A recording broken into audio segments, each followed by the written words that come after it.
Siapa sangka si tukang bolos sekolah ini kini menjadi salah satu pebisnis muda terkaya di Indonesia. Jika menginginkan sesuatu, ia harus dapatkan itu. Segera, dengan kerja keras tentunya. Simak, satu Indonesia kan?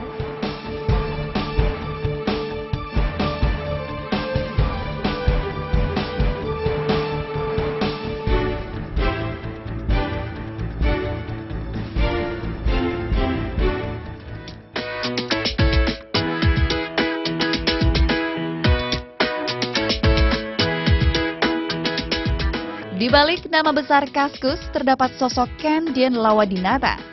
Saat ini Ken menjabat sebagai chairman perusahaan situs bisnis online tersebut.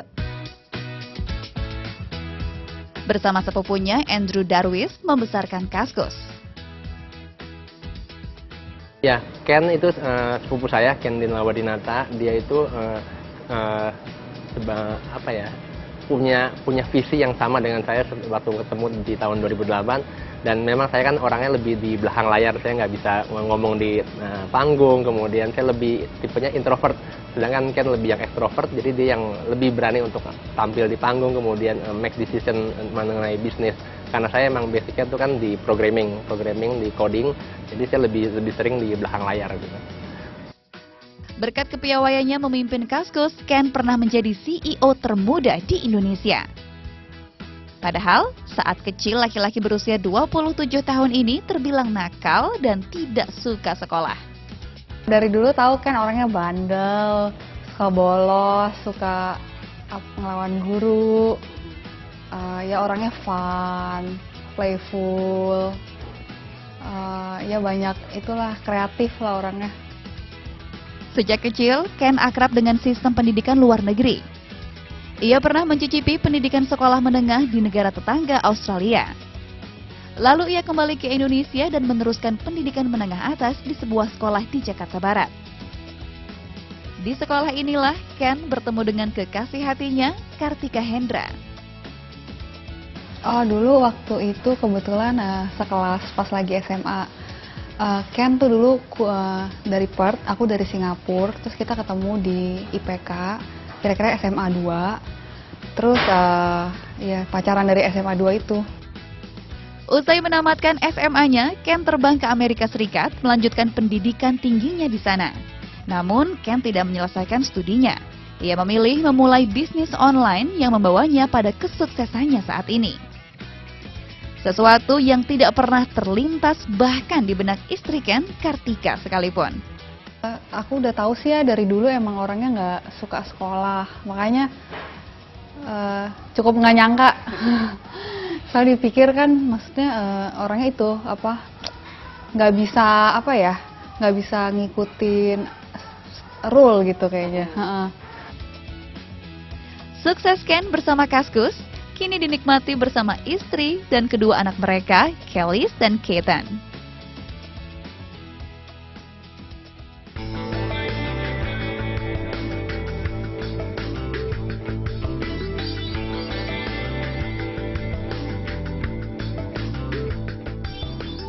Halo. Hai. Wah, ada istrinya Tiger Woods. Apa kabar? Apa kabar? Thank you banget ya, Ya. kita udah boleh mampir ke sini. Sama-sama. Ini kantor kamu keren banget. Waduh. Inspirasinya dari mana? Dari kantor-kantornya Facebook, Google. Ya. Wow. Jadi kita nggak mau kalah keren. Semua kalah keren, termasuk juga ada fitur pat-pat di sini. Iya. Jadi ini anggapannya ini kan buat terima tamu. Ha-ha. Jadi kalau tamunya disuruh nunggunya sejam 2 jam ya mereka masih ada main-main lah. Oke, kalau gitu ini sticknya aku taruh mana? Kita ngobrol-ngobrol Taruh yuk. sini aja. Taruh sini aja Ya. ya. Hup. And Hop. please. Thank you. Kaskus, the largest Indonesian community. Jujur loh Ken, Apa toh? sebetulnya sampai sekarang aku belum menjadi Kaskuser. Aduh. Dosanya banyak lu berarti. Makanya banyak, mohon maaf. Tapi aku bingung, Kaskus itu sebetulnya apa sih? Definisi Kaskus itu apa? Awalnya itu kasakusuk. Ha-ha. Jadi tempat buat ngegosip, tempat buat ya asal kita become ourselves lah. Maksudnya jadi diri sendiri, mau ngomong apa aja boleh gitu. Bahas apa aja boleh gitu. Nah awalnya memang kan bentuknya forum. Iya. Jadi waktu dulu tuh dibikinnya buat forum anak Indonesia yang ada di luar negeri, terutama di waktu itu di US. Oke. Gitu. Nah, mereka discuss tuh tahun-tahun 99 kan internet belum banyak ya. Jadi mereka tuh dengar berita tentang Indonesia kan dari keluarganya lah, dari temennya. Nah, mereka sharing tuh di sana. Nah, setelah itu tambah lama grow. Karena dari yang mereka udah lulus juga balik ke Indonesia, Iya. tambah lama kok tambah besar nih gitu. Dan belakang-belakangan ini kita juga udah mulai pindah lagi ke arah e-commerce dan juga payment system belakang-belakangan. Iya. Nah itu bisa berevolusi gitu gimana? Maksudnya pada saat itu apa sih yang membuat Kaskus ini berevolusi? Karena kita sih sebenarnya company-nya sendiri ya, cuman mengikuti demand-nya user itu membutuhkannya apa.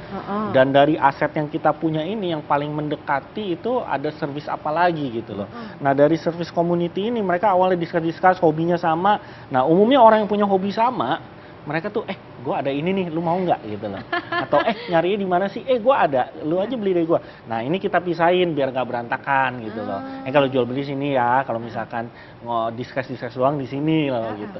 Nah jadi kita lihat ada kebutuhan jual beli ya kita bikinin. Ya Kaskus ini kan sudah ada sejak tahun berapa tuh waktu itu? 99. 19 sampai sekarang, berarti sudah 14 tahun. November 99 ya. 14 tahun ulang tahunnya. Kalau misalnya Kaskus sekarang itu dijual, itu tuh berapa sih?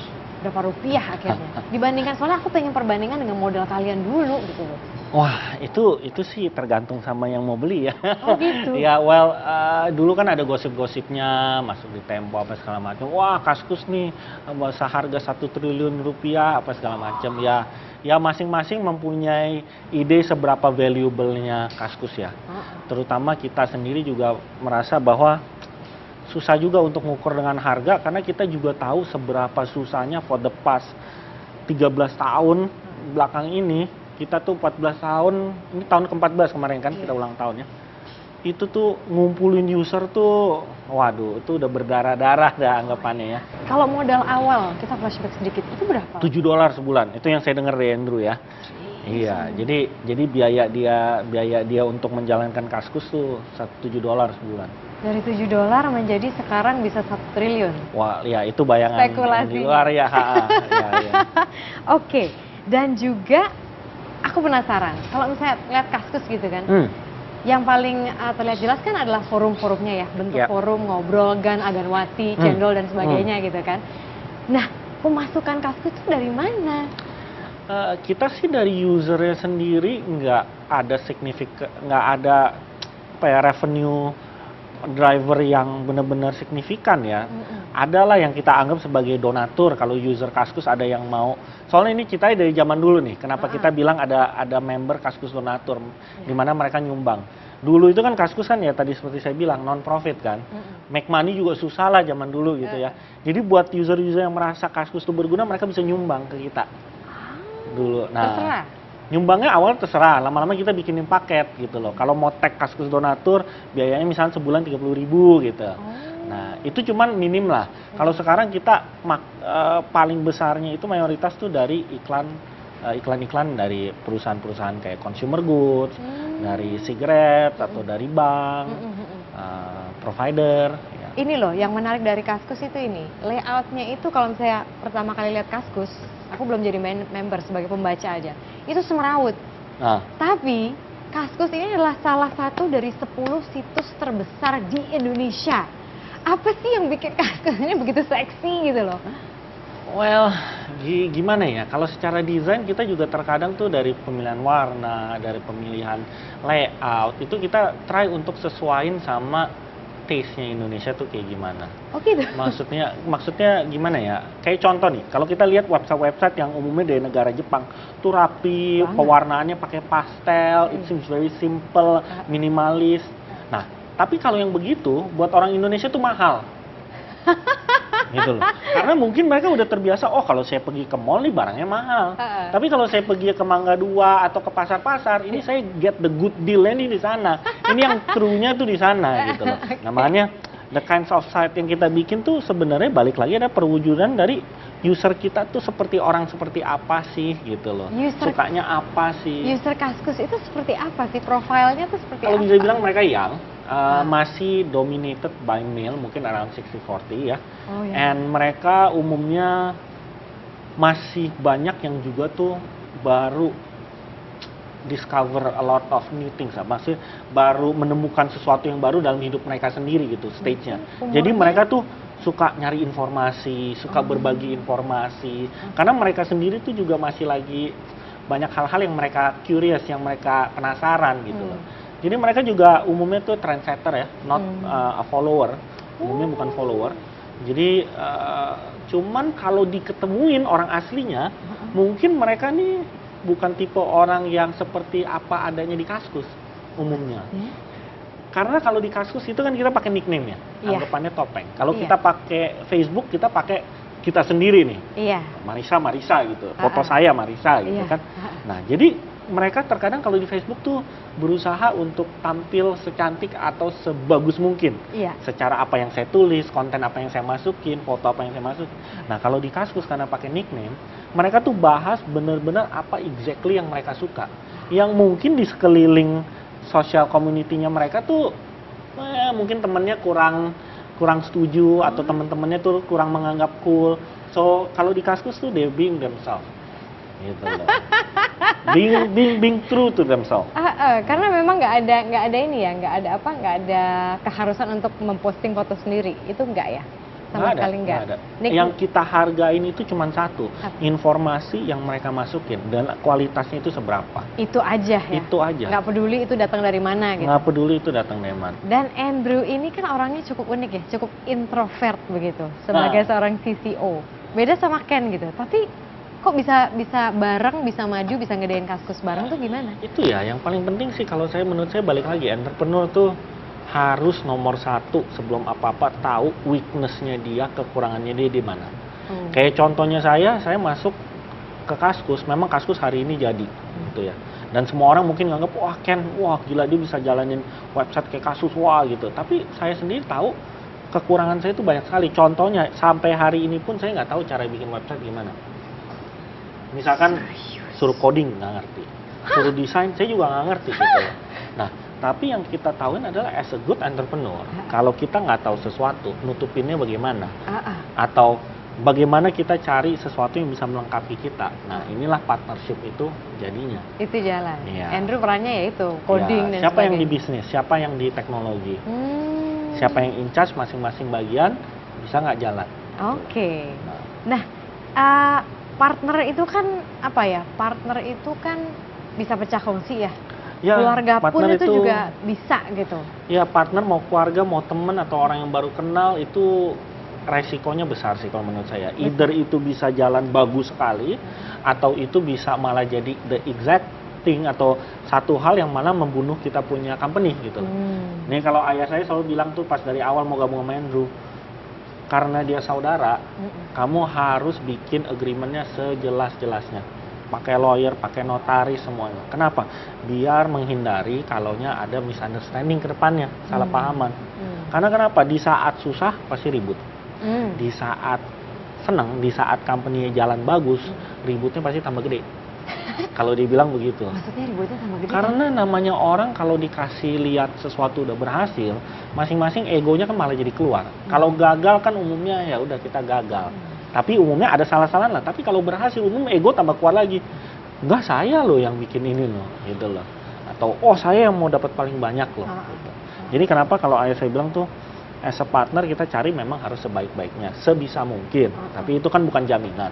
Tapi yang paling penting lagi adalah atasnya harus hitam atas putih semuanya jelas. Oke, dan juga Kaskus ini tahun 2015 kan punya target. Itu mau dibawa kemana sih Kaskus ini setelahnya? Ke e-commerce dan payment system. Nah, ini kita perhatikan bahwa Indonesia itu negara kepulauan. Ya, dengan keadaan ekonomi dan keadaan pemerintahan kita, somehow kita punya fasilitas dan infrastruktur tuh nggak sebagus yang lain-lain negara yang lain lah. Alhasil kesenjangan antara kota kecil dan kota besar tuh terlalu banyak. Nah, tapi kota kecil pun itu kan ada orangnya dan mereka mempunyai karya atau mereka juga mempunyai keinginan yang sama seperti orang di kota besar. Nah, bagaimana nih kita nyambunginnya jembatannya? Nah, makanya kita bikin e-commerce platform di mana orang yang di kota kecil kalau mereka memang bisa berkarya, mereka bisa jual di sana, orang kota besarnya bisa beli. Nah, ini kan mahal dalam arti mereka bisa dapat eyeballs atau dapat attention dari semua orang yang ada di Indonesia kan. Begitu juga yang ada di kota besar, mereka punya barang. Kalau sekarang kan offline retail jatuhnya sangat localized ya. Iya, betul. Nah ini mereka bisa sampai yang ke pelosok pun bisa lihat, oh ada produk ini, oh ada produk itu, gitu loh. Nah jadi kan ini kan improve mereka punya standard of living. Dalam arti apa? Pilihan tambah banyak, harga juga tambah murah. Begitu juga dengan payment systemnya. Kita bikin payment systemnya untuk apa? Untuk menjaga kalau ada penjual beli yang distance-nya jauh, jaraknya jauh, kita bisa jadi orang tengah untuk mengkeep dananya. Jadi biar create trust. Oke. Gitu. Keren. Ya. Jadi buat kita ya hopefully kita bisa create that kind of impact lah, bukan hanya oh Kaskus seru loh, oh datang situ fun loh, gitu loh. Jadi juga tingkatkan perekonomian secara merata di Indonesia. Ya, betul.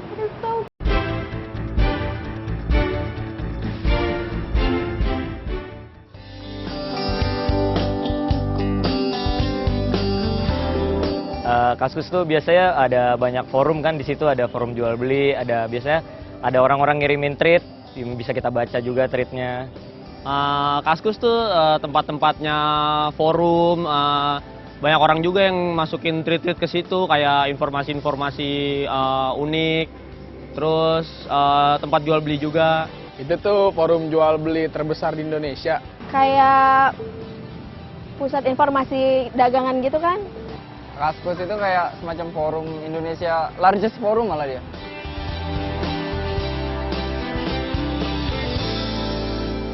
Biasanya sih saya manfaatin paling pertama sih jual beli.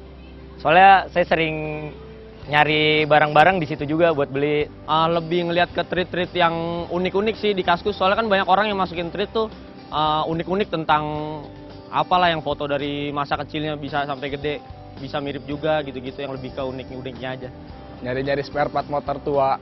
Kebetulan kan gue juga ngoleksi motor tua di rumah. Nyari handphone, nyari pet, nyari sepeda juga pernah. Terus saya bikin akunnya juga gitu biar jadi membernya. Banyak sih, ada barang, ada kadang-kadang nongkrong-nongkrong posting aja sih.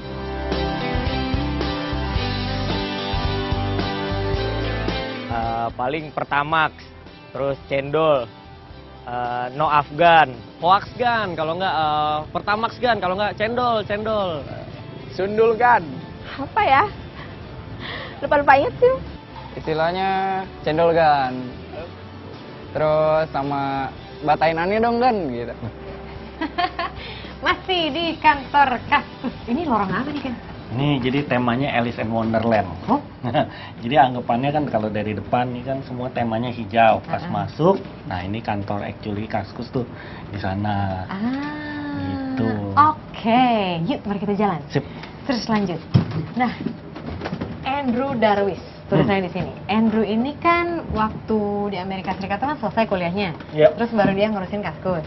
Kalau kamu memutuskan untuk tidak menyelesaikan kuliah dan lebih memilih Kaskus, kenapa sih? Enggak, well, obviously sih kalau pas awal memang saya sih kalau mau kuliah memang ya nggak bisa dibilang murid teladan. Tapi main reasonnya bukan itu sih. Masalahnya saya mungkin orangnya demen something yang kayaknya tuh kesan itu ada opportunity, ada lahan yang masih belum dijamah gitu loh. Nah pas saya ngeliat, nah problem utamanya adalah waktu. Kalau saya nggak masuk sekarang, mungkin besok lain cerita nih. Pesan dari apa yang Ken lakukan ini adalah ikuti passion tanpa peduli menyelesaikan pendidikan atau gimana nih Ken? Well, enggak sih, saya bukan bilang bahwa jangan selesai nih pendidikan gitu ya. Karena banyak juga yang nanya, Mark Zuckerberg, si Steve Jobs pada nggak selesai jadi bilioner. Ya udahlah, yuk sok kita jadi nggak lulus lah gitu ya. Enggak lah, saya bilang intinya kan jalannya kan masing-masing beda ya. Masing-masing beda, ada yang lulus, ada yang nggak lulus. Yang kaya pun ada yang cuma lulus SD, masing-masing kan beda. Nah tapi kalau masalah passion, saya intinya selalu emang satu, kita kalau kerja harus something yang memang kita passionate about. Kenapa? Itu hands down udah harus pasti. Kenapa? Karena at the end of the day, namanya kerjaan itu selalu ada up, ada down-nya. Nah, kerjaan yang kita nggak ada passion, kalau up kita masih bisa terima.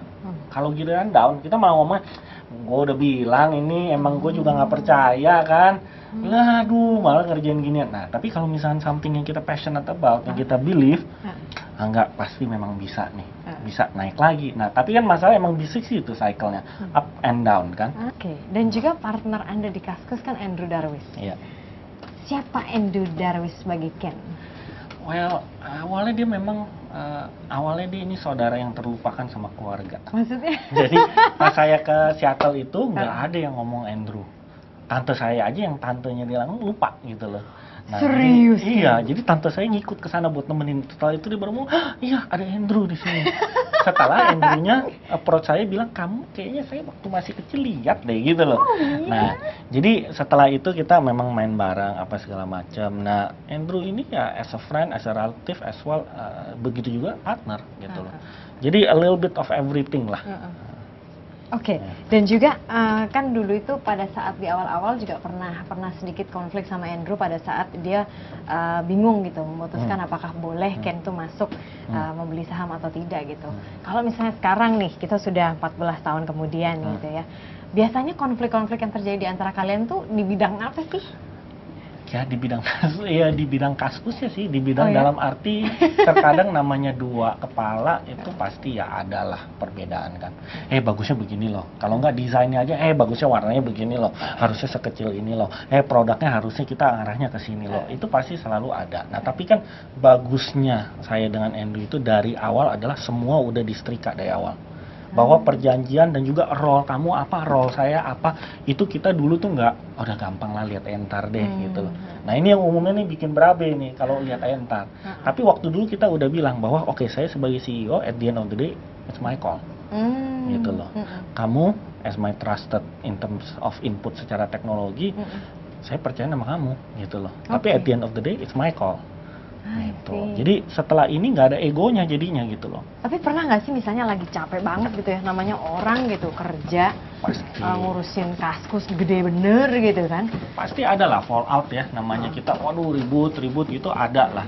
Namanya juga Kaskus ini something yang kita passionate about ya. Terkadang kita salah pun namanya ini produk yang kita passionate, kita tuh merasa aduh karena kita mau yang the best gitu ya. Tapi ya umum kalau itu sih saya ngelihatnya dari berantem itu kita mulai tahu begini. Kalau misalnya idolanya Ken tuh siapa dalam hidup? Kalau dari dulu saya tuh idolanya itu ayah saya sih. Why? Karena nah ini dia yang saya bilang, gayanya dia sama saya tuh beda. Kalau dia tuh tipenya yang pagi-pagi udah kerja gitu. Semua dicek, dia yang iniin. Tapi sebagai kepala keluarga tuh masih ada waktu juga gitu loh. Nah, jadi ini dan saya tuh kalau dari dulu dari kecil diajak ke kantor, diajak ketemu sama orang tuh kayaknya kalau ngeliat dia tuh kayaknya wah gitu loh. Kayaknya hormat, lebih ke respect daripada takut. Nggak ada yang takut gitu loh. Takut tapi respect. Nah, itu yang saya ngerasa wah kalau bisa jadi orang kayak gitu tuh kayaknya wow ya. Nah, sekarang kita sudah ada di ini ruang apa namanya nih Ken? Ini ruangan WC. Ya karena memang betul sih depannya WC. Di WC. sini. Jadi kan terkadang ada yang nanya WC-nya di mana gitu kan ya biar lebih gampang, biar suasananya udah menyatu, mereka tahu di mana ini. Gitu. Ya kalau udah ketemu sama kloset ya kurang lebih WC-nya di sekitar situ. Daripada pakai tanda tulisan toilet ya sekalian aja ya. Kan nggak mungkin nggak ngeliat lah jatuhnya. Dan kalau dibuka hati-hati. Hati-hati ada Anda. Ternyata ada kaca di sini. Keren sekali, ini idenya siapa waktu itu? Bareng-bareng lah ya. Kita intinya kalau waktu dulu sama desainernya, arsiteknya, karena dia juga masih muda. Kita bilang ya kita mau something yang beda lah, something yang out of the ordinary gitu loh dari kantor. Jadinya kita bilang kayak cocok nih kalau dari WC temanya udah WC nih sampai ke sini gitu loh. Sampai ini juga temboknya udah tembok WC dan banyak tulisannya. Ini tulisan kan apa? Ini ya kayak guestbook ya. Guestbooknya, karena beli buku mahal, buat mereka tulis mahal, jadi mendingan di tembok aja. Siapa aja jadi karyawan semua? Atau? Enggak, ini bukan karyawan, ini yang pernah datang. Ya, jadi dari partner, klien atau kaskuser yang pernah lagi datang ke acara. Nah, ini mereka semua tanda tangan di sini. Wah, berarti aku boleh dong tulis satu Indonesia di sini? Pasti dong. Yeay. Nah, ini berhubung ini sudah penuh, nanti saya cari kotaknya ke bawah. Banyak. Net satu Indonesia.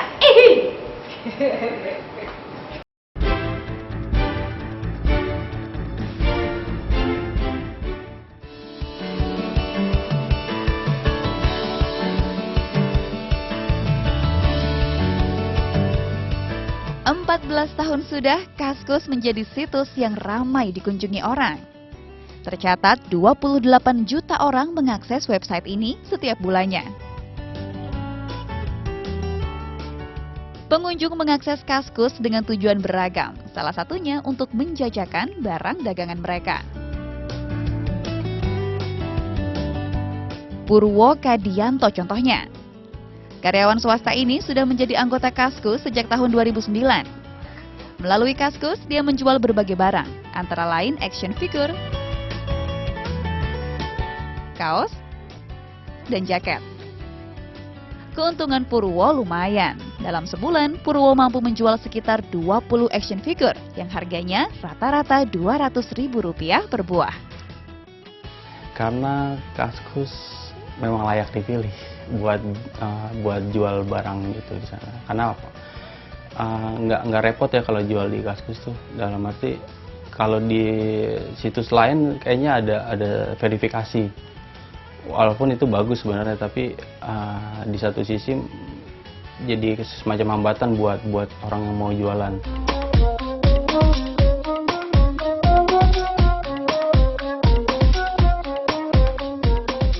Selain menjadi forum jual beli, situs yang dibuat sejak tahun 1999 ini juga menjadi forum komunikasi berbagai komunitas. Salah satunya komunitas sepeda Kaskus atau Koskas. Hendra Zulfikar, salah satu anggotanya. Melalui forum ini, Hendra mengakses informasi terbaru seputar dunia sepeda.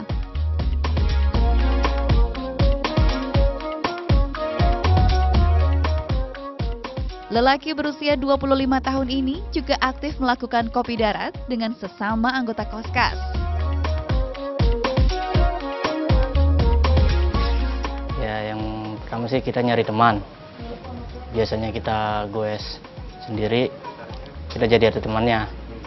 Ya kan, seperti saya misalnya ingin main off-roadan, kita jalan kemana kan nggak enak kalau sendiri. Nah, karena ada Koskas ini, kita jadi banyak teman, kita jadi main bareng.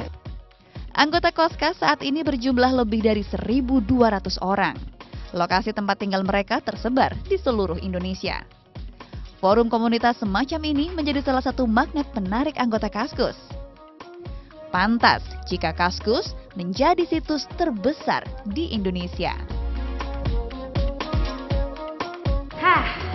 Nah, Ken, kalau Kaskus itu kan apa ya, bagi para Kaskuser menjadi tempat yang menyenangkan. Tapi ada sisi gelap dari Kaskus. Gitu. Jadi siapapun itu, siapapun bisa beli akun Kaskus, bener nggak? Yep. Misalnya nih, ada orang mau nipu gitu ya, terus dia bilang, aku beli deh akun kamu, Kaskus Edik. Ya. Terus itu dia pakai itu untuk nipu. Nah, terus perlindungan untuk para pengguna gimana dong? Balik lagi ya, kita kan di sini kita kan juga nggak make money kan. Karena kita nggak make money, kita nggak bisa sampai involve sampai sebegitunya. Nah, balik lagi usernya sendiri harus bisa hati-hati ya, sama aja kalau kita beli handphone atau apa di toko-toko kan. Kita kan mau lihat barangnya, kita mau hati-hati. Kalau kita disuruh bayar ngambil besok juga belum tentu mau kan. Nah, ini sama, kalau emang udah high price item ya ketemu lah gitu loh.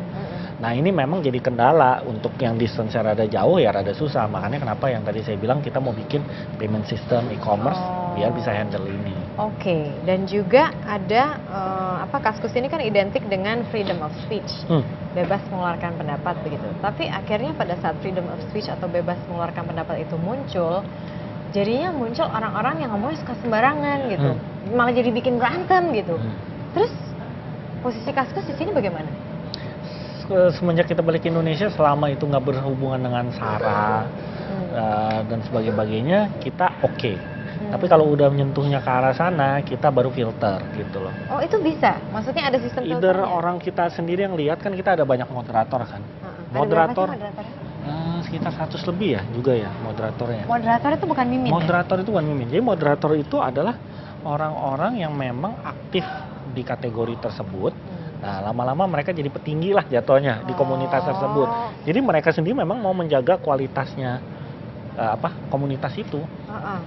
Jadi peran mereka. Jadi mereka lihat kalau misalkan kayak ngarahnya nih udah nggak membantu komunitas, ya mereka yang menengahi, mereka yang menghapus, mereka yang jadi polisinya. Gitu. Seberapa efektif sih seperti itu? Maksudnya apakah Efektif ya? Kaskus bisa menjamin 100%? Oh nggak ada bisa, ya, 100% nggak bisa. Kita melalui ada 3 jalur, satu moderator, user bisa lapor kalau sampai ada, dan ketiga orang kita sendiri yang sweeping. Gitu. Tapi itu pun juga nggak bisa 100%. Oke. Kalau misalnya kehadiran Hansip Kaskus itu apa? Hansip itu yang di kantor yang sweeping. Oh. Iya, jadi ini yang ketiga, yang dari internal kita sendiri yang sweeping, keliling, patroli. Itu ada berapa orang Hansip Kaskus? Mungkin sekarang sekitar 12-13 orang ya. Wow, untuk mengatur berapa user? 20 juta per bulan? Enggak, dia kan mana dia patroli ya. Jadi nggak bener-bener dipantengin terus-terusan kan. Makanya kita memang harus balik lagi butuh bantuan dan pengertian dari user. Biasanya kalau misalnya ada yang ketahuan gitu ya, user yang tiba-tiba ngeluarkan pernyataan yang sara atau ngajak berantem. Dulu kan ada yang namanya Fight Club itu Fight juga Club. kan. Nah, terus apa yang si moderator atau hansip-hansip ini lakukan ke mereka? Umumnya mereka menengahi, kalau tapi nggak bisa ditengahin, biasa mereka delete atau mereka lock. Ada forum jual beli tuh. Nah, di forum jual beli itu kan kadang-kadang ada barang-barang yang original. Tapi ada juga barang-barang KW. Padahal nih Ken, menurut Undang-Undang Nomor 15 tahun 2001 tentang merek, ini melarang perdagangan barang palsu, termasuk barang KW. Betul. Itu dendanya itu bisa 200 juta dan kurungan setahun. Iya. Sedangkan di Kaskus ada di mana-mana gitu. Lalu? Nah, buat kita tuh mendukung sekali untuk orang jangan sampai menjualan barang-barang yang memang melanggar peraturan atau melanggar undang-undang gitu loh.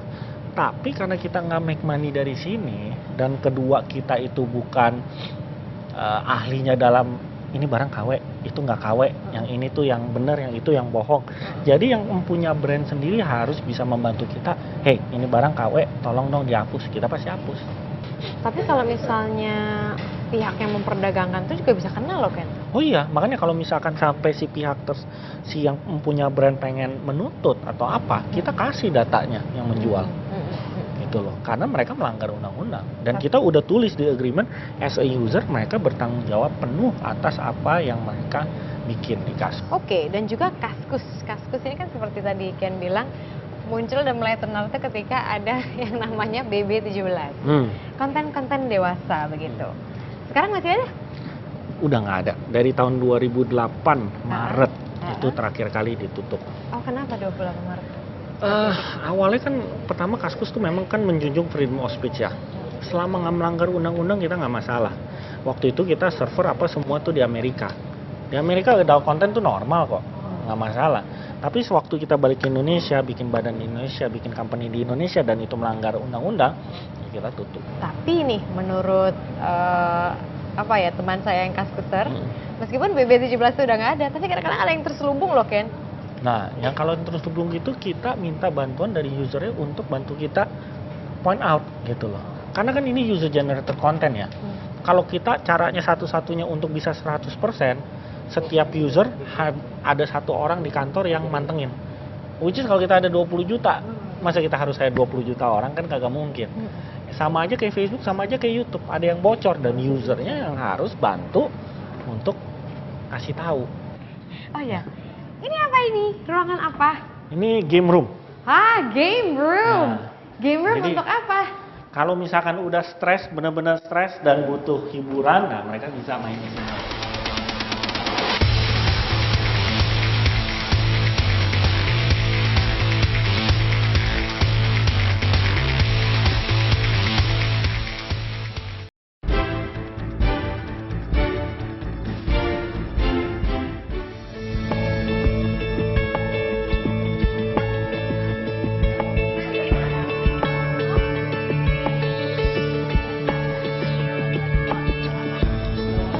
Ruangan unik lagi, ini ruangan apa? Cafe. Kafenya kita. Jadi kalau makan siang semuanya di dalam, karena memang di sini cari makanan susah.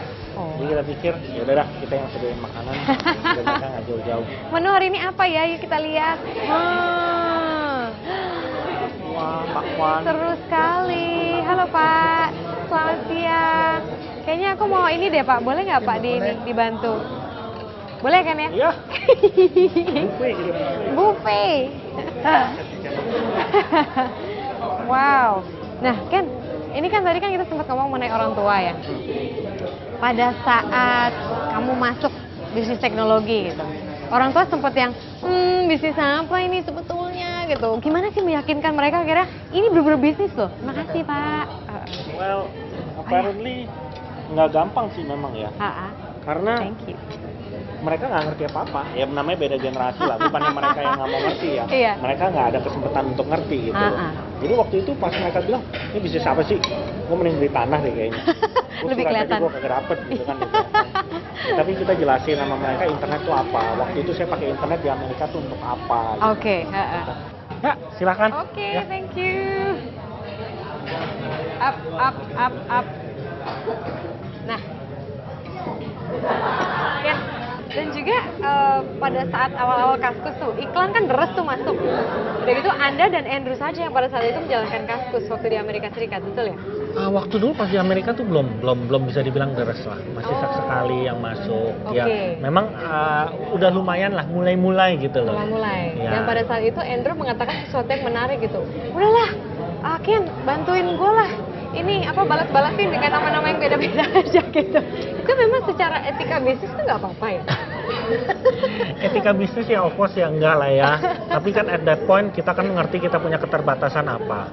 Dan kita ngelihat intinya whatever we can do, we have to do it. Nah ini kan maksudnya semangat pantang mundurnya nih gitu loh. Nah waktu itu makanya kita bikin kan, kalau ada orang yang datang nanya, iklannya pasangnya berapa, segini dapat nggak? Nah, pura-pura nanti yang satu datang namanya Johan gitu kan. Si Johan bilang, "Oke, Pak, nanti saya coba tanyain sama atasan saya." Nah, atasannya namanya Yohana gitu. Padahal kita juga gitu kan. Jadi kesannya biar kesannya perusahaan nih. Perusahaan besar saat itu gitu. Karena kan kita merasa, loh, kita memang bagus kok websitenya, trafiknya memang besar. Jadi jangan dilihat hanya karena kita perusahaan apa bukan gitu. Oke, lebih ke kompetensi orang-orang di dalamnya gitu. Terus Anda juga punya moto success is happiness. Yes. Nah, apa itu artinya? Ya, actually it's quite simple ya. Semua orang pasti tahu bahwa sukses itu happiness. Cuman mereka nggak sadar aja. Nggak sadar dalam arti mereka berpikir, enggak kok, saya cuma merasa sukses kalau saya naik jabatan. Oh enggak kok, saya cuma merasa sukses kalau perusahaan saya bisa dijual 1 triliun rupiah. Tapi at the end of the day mereka kan mau ini semua karena mungkin mereka berpikir, saya mau naik jabatan biar gaji saya tambah gede, biar saya bisa ajak keluarga saya jalan-jalan. Karena endingnya kan begitu. Oh karena saya pengen beli mobil. At the end of the day itu ada something yang mereka inginkan, tapi itu diasosiasikannya dengan uang. Tapi sebenarnya mereka itu mau goalnya itu sebenarnya kalau gratis, mereka udah nggak pusing-pusing ini semua. Mereka cuma taunya saya happy. Saya mau ngerjain apapun juga karena happy. Saya mau jalan-jalan biar saya happy, saya mau beli mobil biar saya happy, saya mau punya uang lebih banyak biar shopping biar happy. Semuanya karena happy. Tadi kan kita sempat bicara mengenai kebahagiaan gitu ya, happiness. Nah kalau misalnya kita lihat tadi kantor-kantornya tuh bikin happy gitu. Yuk kita lihat kantor Kaskus.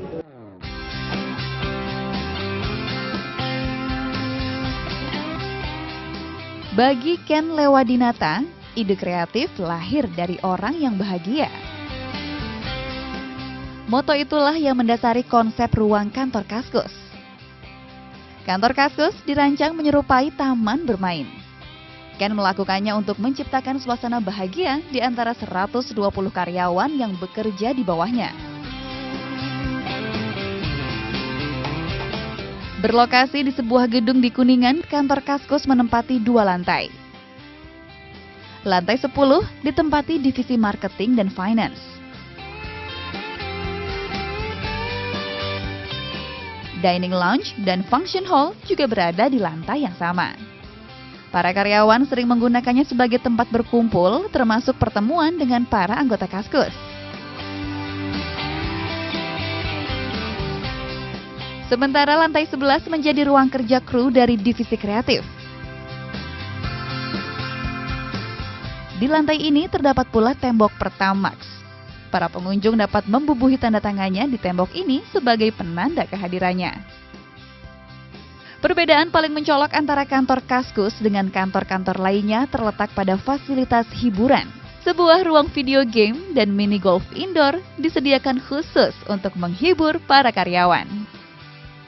Dan boleh dibilang juga ide-ide yang kita ambil ini kita ambil dari perusahaan-perusahaan di luar seperti Google, Facebook, kemudian Yahoo. Jadi ya kita sedikit mencontek kiri kanan sedikit-sedikit dan akhirnya ya terciptalah Kaskus Playground ini. Kantor Taman Bermain Kaskus ini dibangun pada tahun 2011. Terbukti selama 2 tahun terakhir ampuh membahagiakan para karyawannya. Kalau gue pribadi ya, jujur kok setiap mau kerja itu nggak terbebani. Jadi lo berangkat ke sini kayak tempat untuk belajar, bekerja, terus bonusnya lo bisa bermain kayak gitu. Datang kantor fun, bawaannya kayak nggak ada beban untuk ngantor gitu. Datang ke kantor udah ketemu teman-teman main jadinya. Kayak ini kita ada project, ayo kerjain gitu. Jadi nggak ada beban yang ke kantor yang terlalu corporate. Sebuah konsep desain interior ruang kantor yang inspiratif, bukan? Asalkan alokasi waktu untuk bermain tak lebih banyak dari waktu untuk bekerja.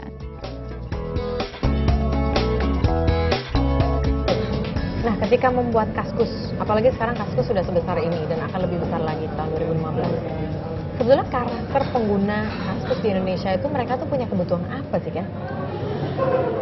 Nomor satu sih kenapa internet bisa sampai boom hari ini ya. Yang mereka butuhkan tuh waktu itu tuh suara, maksudnya voice. Dimana saya tuh punya kebebasan untuk berbicara, saya tuh ada tempat buat saya ngomong. Nah, tapi lately udah mulai berubah, dimana mereka menganggap tuh internet tuh sebagai entertainment, ya kan? Maksudnya hal-hal yang ini saya lagi bosen, saya lagi apa, saya cari sini, and so on and so on. Cuman sekarang udah mulai menyeberang ke arah informasi dan kebutuhan, gitu loh. Udah mulai menyeberang ke arah informasi dan kebutuhan. Mereka udah tahu ini bisa entertainment, fun, yes. Tapi saya butuh lebih dari itu. Makanya kenapa FJB, e-commerce dan payment systemnya itu masuk. Karena itu kita anggap we giving them a tool, kita kasih mereka alat yang bisa empower mereka sendiri. Ibu-ibu yang sibuk, jadi ada waktu untuk masukin barang, siapa tahu dibeli. Misalkan. Yang di rumah bisa nyambil. Yang misalkan punya kerjaan, tapi mereka mau coba sampingan, tahu-tahu jadi bisnis beneran. Emang bandwidth di Indonesia udah oke? Nah, bagusnya ya ini memang balik lagi, pemerintah memang harus mendukung. Tapi karena demand-nya segitu besarnya, karena mereka udah mulai tahu internet bisa begini, demand-nya besar, swastanya lah yang masuk. Ya namanya swasta ngelihat peluang pasti masuk kan. Ya bagusnya itu. Kalau pemerintah yang nggak maju ya swasta yang akan maju. Dan ceritain dong bagaimana bisa akhirnya tuh kalian tuh atau Kaskus dilirik Jarum. Kerja sama Jarum sekarang seperti apa? Well, itu proses yang cukup panjang ya. Kita waktu dulu memang nggak pernah kepikiran untuk ada investor. Karena nomor satu yang kita takut dari investor itu adalah mereka mempunyai visi atau goal yang berbeda. Dan takutnya biasanya investor namanya juga perusahaan besar, birokrasinya tuh besar itu. Oh sini ngomong itu, situ ngomong ini, panjang itulah. Tapi waktu itu kita juga ngelihat internet ini adalah industri yang bergeraknya cepat. Sebelum ada bencana anggapannya atau sebelum ada threat, sebelum ada ancaman, kita udah harus siapin solusinya. That's the only way kita bisa survive di bisnis ini. Jadi kenapa waktu itu pas ada yang datang, kita tuh datang lebih dari 13 investor dari luar dan dalam negeri ya. Hampir semua media actually udah pernah approach kita. Tapi yang klop dari sisi visinya bahwa internet perusahaan company seperti kita itu nomor satu asetnya itu apa, mereka yang klop sama kita cuman Jarum saat itu, yaitu asetnya adalah user. Jadi apa yang harus dikejar, company kita besar apa enggaknya harus diukur seberapa banyak user. Tapi bentuk bisnisnya tuh seperti apa sih? Apakah mereka membeli saham? Yes, mereka membeli saham. Berapa persen? Itu undisclosed, tapi cukup signifikan lah. Cukup signifikan. Tapi yang menjalankan dan yang masih punya power adalah masih kita. Ken dan Andrew. Masih kita, ya. Dulu kita ada perjanjian yang memang kita nggak berani lepasin begitu aja, di mana at the end of the day saya dan Andrew bisa veto apapun yang mereka decide. Oh gitu. Berarti balik lagi ke kontrak semuanya harus jelas gitu.